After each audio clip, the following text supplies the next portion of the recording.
నమస్కారం. టైం దగ్గర 10:45 కావస్తుంది. ఎంఆర్పల్లి సర్కిల్లో ఈ బ్యానర్ చూడండి. ఇప్పుడు ఆటోను కూడా మనం ఆపడం జరిగింది. సమ్ బ్యానర్ షాప్ వాళ్ళు ఈ బ్యానర్లు మొత్తం తిరుపతి మొత్తం ప్రతి జంక్షన్లో పెడుతున్నారు. ప్రతి ఒక్కరు ఇది స్పష్టంగా చదవండి. హేతువాదులను, ప్రజాస్వామిక వాదులను హత్య చేసిన హిందువు మతోన్మాదులను శిక్షించాలి. హిందూ ఫాసిజానికి వ్యతిరేకంగా పోరాడదామని చెప్పి బహిరంగంగా వీళ్ళు ఈ మరి బ్యానర్లు పెట్టడం ఎంతవరకు కరెక్టు? సెక్యులర్లారా, అలాగే మన తల్లిపాలు తాగి మన తల్లిని అవమానిస్తున్న ప్రతి ఒక్కరు కూడా ఇది చూడాల్సిన అవసరం ఉంది.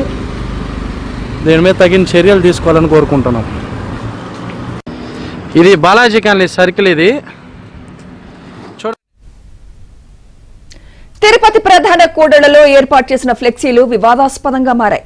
పౌర హక్కుల సంఘం రాష్ట్ర మహాసభల పేరుతో జాతీయ చిహ్నాన్ని అవమానించే విధంగా ఫ్లెక్సీలు ఏర్పాటు చేశారు. జాతీయ చిహ్నంలో మార్పులు, వివాదాస్పద నినాదాలతో ఫ్లెక్సీలు ఏర్పాటు చేయడం వివాదాస్పదంగా మారింది.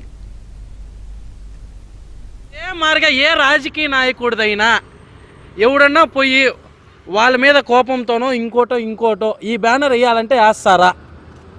బట్ ఇవి మాత్రం తిరుపతిలో ఇవాళ రేపు పౌర హక్కుల సంఘం రాష్ట్ర మహాసభలు జరగనున్నాయి. దాంతో ఆ సంఘం కార్యకర్తలు గురువారం అర్ధరాత్రి తిరుపతిలోని కొన్ని ప్రధాన కూడళ్లలో ఫ్లెక్సీలు ఏర్పాటు చేశారు. జాతీయ చిహ్నంలోని ధర్మపీఠానికి ఆర్ఎస్ఎస్ నిక్కర్ తొడిగినట్లు చిత్రీకరించారు. హేతువాదులను, ప్రజాస్వామికవాదులను హత్య చేస్తున్న హిందూ మతోన్మాదులను శిక్షించాలి అని మరో ఫ్లెక్సీలో రాశారు. దీనిపై ఫిర్యాదులు అందడంతో పోలీసులు ఆ ఫ్లెక్సీలను తొలగించారు. ఇదే అంశంపై మరింత సమాచారం మా ప్రతినిధి దినేష్ అందిస్తారు. దినేష్. సుమిత్ర, మొత్తం మీద నిన్నటి నుంచి తిరుపతిలో ఈ యొక్క వివాదం రగులుతా ఉంది. పౌర హక్కుల సంఘానికి సంబంధించినటువంటి రాష్ట్ర స్థాయి సదస్సు తిరుపతిలో 2 రోజులుగా జరుగుతోంది. కీలకమైనటువంటి నేతలు, ఆ సంఘానికి సంబంధించినటువంటి వాళ్ళందరూ కూడా పార్టిసిపేట్ అవుతున్నారు. ఈ నేపథ్యంలో నిన్నటి రోజు ఈ యొక్క ఫ్లెక్సీలు వివాదం రాజుకుంది. ఫ్లెక్సీలు ఏర్పాటు చేయడంతో హిందూ సంఘాలు పోలీసులకు ఫిర్యాదు చేశారు. ఇలాంటి ఫ్లెక్సీల వల్ల కొంతవరకు మతపరమైనటువంటి విద్వేషాలు రెచ్చగొట్టినట్టు అవుతుందని చెప్పి ఫిర్యాదు చేశారు. దీంతో యాక్చువల్గా చెప్పాలంటే నిన్నటి రోజు ర్యాలీ కావచ్చు, సదస్సు కావచ్చు, పోలీసులకైతే పౌర హక్కుల సంఘానికి సంబంధించినటువంటి వాళ్ళు అనుమతి కోరి ఉన్నారు. ర్యాలీ కూడా అనుమతించేటటువంటి పరిస్థితి కూడా ఉంది నిన్నటి వరకు. అయితే ఈ యొక్క ఫిర్యాదు నేపథ్యంలో ర్యాలీకి అయితే అనుమతించేది లేదని చెప్పి పోలీసులు స్పష్టం చేశారు. సదస్సు అయితే యథావిధిగా జరుగుతా ఉంది.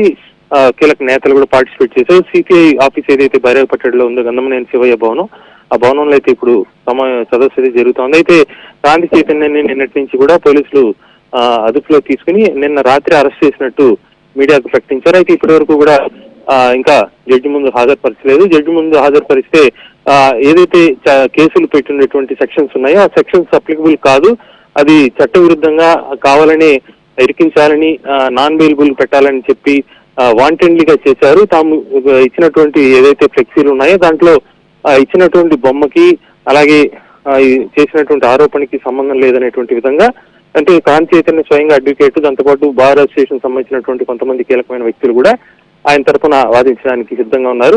మరోవైపు ఇంకాసేపు తర్వాత రుయా హాస్పిటల్కి ఆయన్ని తీసుకువెళ్ళి అక్కడి నుంచి ఈరోజు సెకండ్ సాటర్డే వల్ల కోర్టు హాలిడే, దాంతో ఇంటి దగ్గరికి జడ్జి ముందు ప్రవేశపెట్టే అవకాశం ఉంది.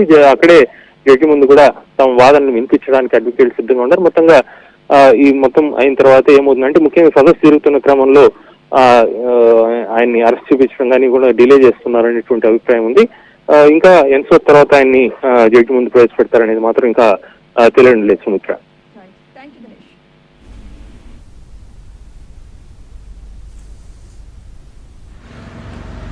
ప్రతి ఒక్కరు స్పష్టంగా చదవండి.